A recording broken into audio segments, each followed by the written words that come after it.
Voltamos com o segundo bloco do Panorama, que hoje fala sobre as chuvas em Minas Gerais. Aqui no nosso estúdio, o capitão Luiz Antônio Silva, da Defesa Civil de Minas Gerais, e o presidente do Conselho de Arquitetura e Urbanismo de Minas Gerais, Danilo Batista. A tempestade que atingiu Belo Horizonte na noite do dia 28 de janeiro deixou um rastro de destruição na região centro-sul da cidade.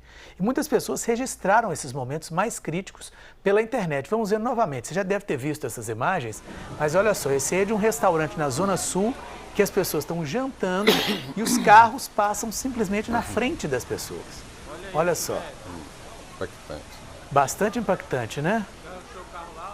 Olha lá, a pessoa falou o carro lá, a pessoa viu o próprio carro passando. Continua assistindo bem tranquilamente. Exatamente, nesse caso, ó, olha o estado do outro carro. Olha isso.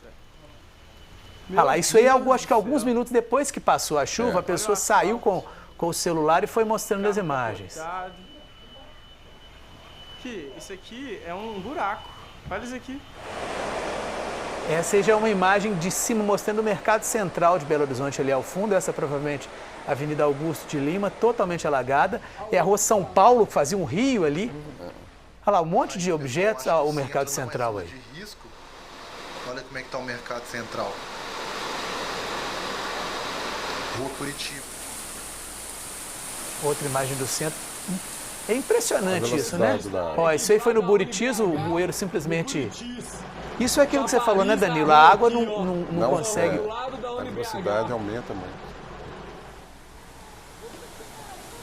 Esse também no Buritis. Os canais de drenagem não conseguem comportar a água mais, né? Olha lá, esse aí no São Bento, no restaurante, ó. Os carros passando por cima, a água passando por cima dos carros. Fala, galera! Esse aí tá até se divertindo. Já diz a localização. Pizzarela do São Bento. Olha o que virou a Côncio Cadar. Arthur Bernardes debaixo d'água, Prudente Moraes debaixo d'água. Virar verdadeiros rios. Esse volume de chuva, segundo todo mundo disse, foi algo que era, vamos dizer assim, imprevisível. É algo que estava acima de qualquer previsão, vamos dizer assim. Haveria o que fazer em termos de prevenção arquitetônica? O que fazer, vamos dizer assim? Ou se acontecer isso daqui a 1 ano ou 2, vai acontecer a mesma coisa? Na verdade, é um processo que tem que ser mudado, né? De imediato, numa situação de emergência dessa, a gente tem que usar de ferramentas, como o capitão falou aqui, de ferramentas que diminuam os riscos. Hoje em dia a gente tem a tecnologia que pode nos ajudar. Para isso existe o conceito de Smart Cities, que é exatamente esse, das cidades inteligentes para ajudar a população. Então, você ter esses avisos em caso de riscos, você tem avisos em caso de segurança, são muito bem-vindos. Mas, num processo de longo prazo, a gente tem que mudar a questão do nosso planejamento. O que a gente tem que trabalhar? Primeiro, a gente tem que trabalhar da questão da permeabilidade do solo, esse é um dos assuntos mais importantes, porque a forma que você vê aí, o rio não comporta mais esse volume de água que vai para o rio imediatamente. Então, a gente tem que criar mecanismos que a água demore a chegar nesse curso desse rio, seja ele coberto ou descoberto. Né? No caso do rio coberto, ainda é pior, porque a velocidade ainda é muito maior, se torna muito maior e sai daquela forma, como sai no bueiro do São Bento, ou invade, arrebenta as tampas e invade os passeios, as calçadas, levam os carros e tal. A gente tem que trabalhar questões de caixa de captação que vão retardar a jogar essa água dentro dos rios, né?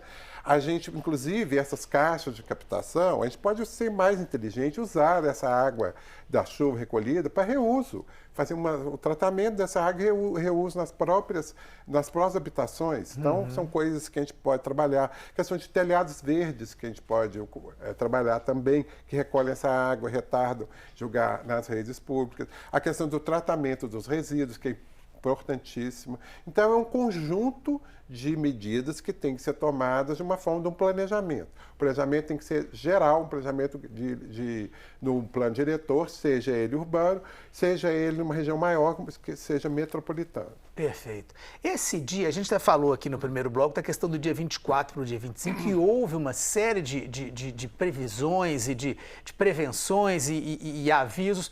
Essa chuva do dia 28, da forma que ela veio na zona sul da cidade, ela chegou a ser prevista de alguma forma? Houve algum alerta da Defesa Civil horas antes dessa tromba d'água? Sim, houve o alerta de chuva, mas fugiu muito do... Fugiu da previsão mesmo. Havia, de fato, uma previsão, mas talvez não nessa intensidade, né? E como a gente percebeu, ela veio somente numa região, né, tanto que alguns locais da cidade não foram atingidos.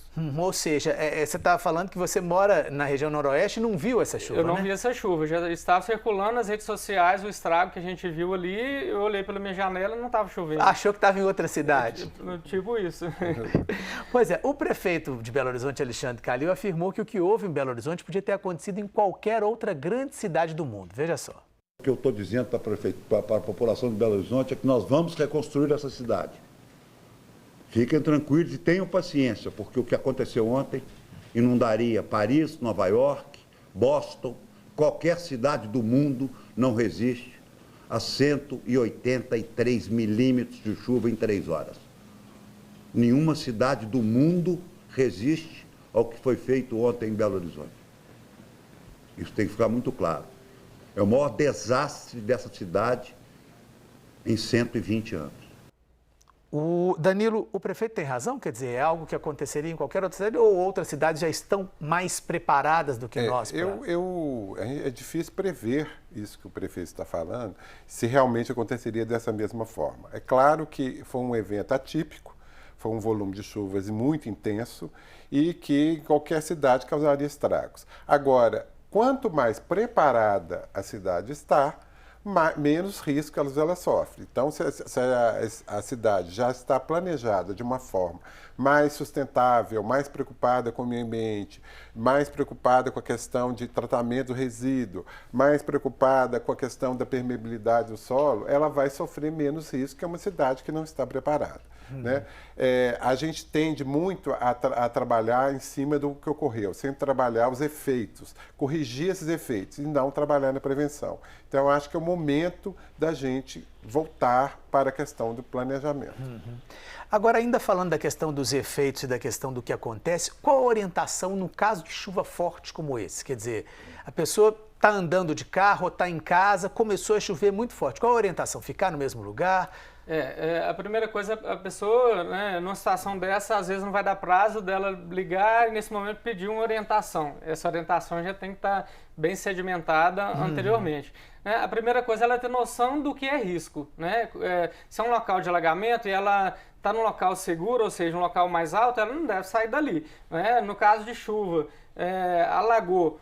Se você tiver de veículo, por exemplo, a gente viu ali, naqueles locais, se for possível você sair com seu veículo para um lugar mais alto, ideal. Não conseguiu, começou a subir, você tem que descer o vidro do carro, se for o caso, você não conseguir sair para cima do carro até um socorro chegar, né? São situações mais extremas. Mas a primeira coisa ali, não tem como fazer, é pedir socorro mesmo, ligar para o 193, que é o bombeiro, ligar para o 199, que é a Defesa Civil, né? Se não há, se você está na sua casa, por exemplo, vai chover, tem um risco muito grande, é melhor que você fique no local seguro, na sua residência, né? E não se coloque numa situação de risco. Pois é, esse dia, inclusive, por exemplo, do dia 24 para o dia 25, a gente viu os deslizamentos ali, a gente, infelizmente, teve vítimas em alguns pontos da região metropolitana. Nesse dia do dia 28, que foi a chuva intensa na parte da noite, felizmente não houve vítimas. Significa que talvez as pessoas estejam se preparando melhor ou tomando mais cuidado, porque pela intensidade, pelas imagens que a gente viu ali, a gente infelizmente imaginaria que poderia acontecer algo de pior e não aconteceu. Sim. O que a gente viu nesse dia, na última imagem, foi um evento mais súbito. Então, da mesma forma também que ele acontece, rapidamente a gente viu que a água escoou. No dia 24 para 25, nós tivemos grandes volumes que foram se estendendo e aí o solo já estava encharcado, né? Foi um evento diferente, né? E um dos principais problemas que nós temos hoje é 1/3 das mortes estão vinculadas a deslizamentos. E são nessas chuvas mais extensas. Mais deslizamentos do que os próprios alagamentos. Exatamente. O maior causador de mortes, né, desses 57, desse número que a gente falou anteriormente, 1/3 deles é em virtude de deslizamentos. E são normalmente dentro dessas chuvas com um período maior de duração. E tem uma outra questão também que a gente tem que levar em conta aí, é que as chuvas desses primeiros dias, esses 24 e 25, foram chuvas localizadas em regiões de mais risco. Exatamente. Em costas, Exatamente. regiões próximas aos rios, regiões que tinham menos condições. A outra chuva foi muito concentrada na Zona Sul, que tem uma infraestrutura maior. Que tem uma estrutura, né? bem melhor bem que alguns melhor, locais exatamente. de risco. Então, a Provavelmente, diferença num plano, se a gente procurar o mapa de risco do município, possivelmente não é uma área que está no local de risco. Entendi. Embora tenha ocorrido pelo volume de chuvas. Perfeito. Bom, agora a pergunta que todo mundo se faz é por que choveu tanto em tão pouco tempo? Esse é um fenômeno que pode se repetir? A gente consultou a meteorologia para ter essas respostas. Nós tivemos em 48 horas aproximadamente 312 milímetros. Em 48 horas nós tivemos praticamente o volume total que nós esperamos para o mês inteiro de janeiro, que é um dos meses mais chuvosos do ano. Então, por isso que naquela quinta e sexta-feira a cidade ficou um caos. Foi muita água, por mais que tenha sido diluída em 48 horas, era muita água para um intervalo ainda considerado muito curto. Nós tivemos situações atípicas nesse mês de janeiro. Nós tivemos, em 30 dias, 935,2 milímetros acumulados. Em qualquer lugar do mundo, isso é muita água para um mês. Então, em qualquer lugar do mundo, por melhor que seja a estrutura de drenagem, daria problema. Pelo menos alagamento você teria, porque é muita água apenas para um mês. Bom, a gente termina janeiro aí, que é o mês principal de chuvas, mas fevereiro também parece que não na mesma intensidade, mas vai se continuar um pouco a chover. Algum esquema especial da Defesa Civil ou mantém-se o mesmo esquema do mês anterior? Nós continuamos em alerta, né? Nós temos equipe 24 horas sobre aviso, né, prontas para sair, se for o caso, em Belo Horizonte, para o interior do estado. Nós temos um sistema de plantão também com telefone 24 horas para um caso de emergência, né, e a Defesa Civil está preparada para isso, né, e a própria Defesa Civil do município também, que dá essa resposta imediata também, e nós trabalhamos em suporte a ela. Perfeito. Bom, a gente está caminhando para o finalzinho do programa, mas antes eu queria mostrar para vocês que a nossa equipe, no dia seguinte, né, aquela chuva enorme ali na Zona Sul, ela passeou por algumas regiões da cidade para mostrar os estragos que aconteceram. Ó, vamos ver aí algumas imagens. O que é esse buraco aí?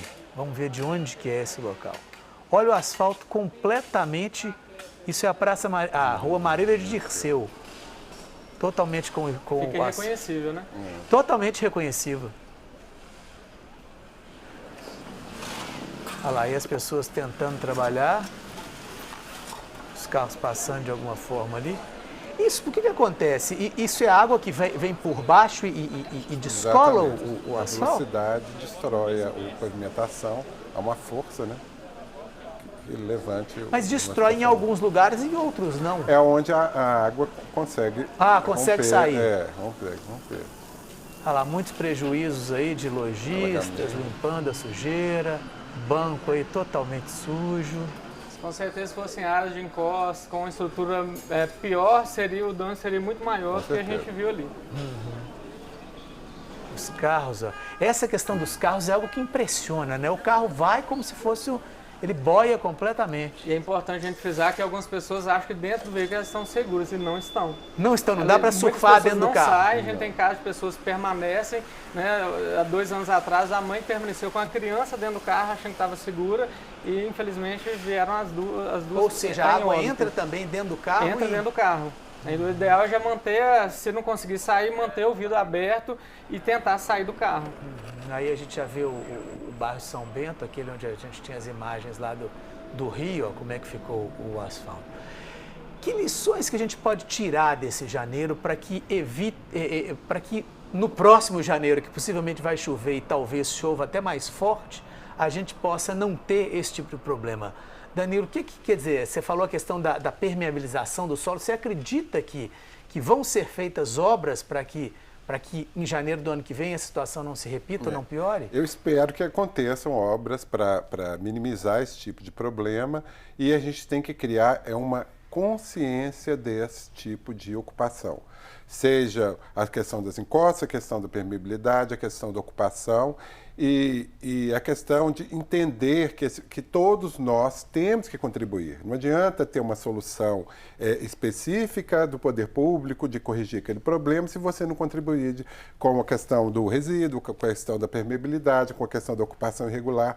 Então, isso tem que se criar uma consciência. A gente está até fazendo um trabalho dentro do CAL, que a gente vai fazer no estado inteiro, fazer uma discussão sobre essas questões urbanas e metropolitanas durante o ano inteiro.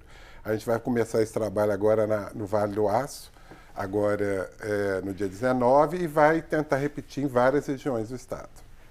Não, perfeito. Eu queria agradecer muito, Luiz Antônio, queria agradecer muito, Danilo. Agradecer a você que nos acompanhou. O Panorama de hoje falou sobre as chuvas que castigaram Minas Gerais nesse mês de janeiro de 2020. Muito obrigado pela sua audiência e até o nosso próximo programa.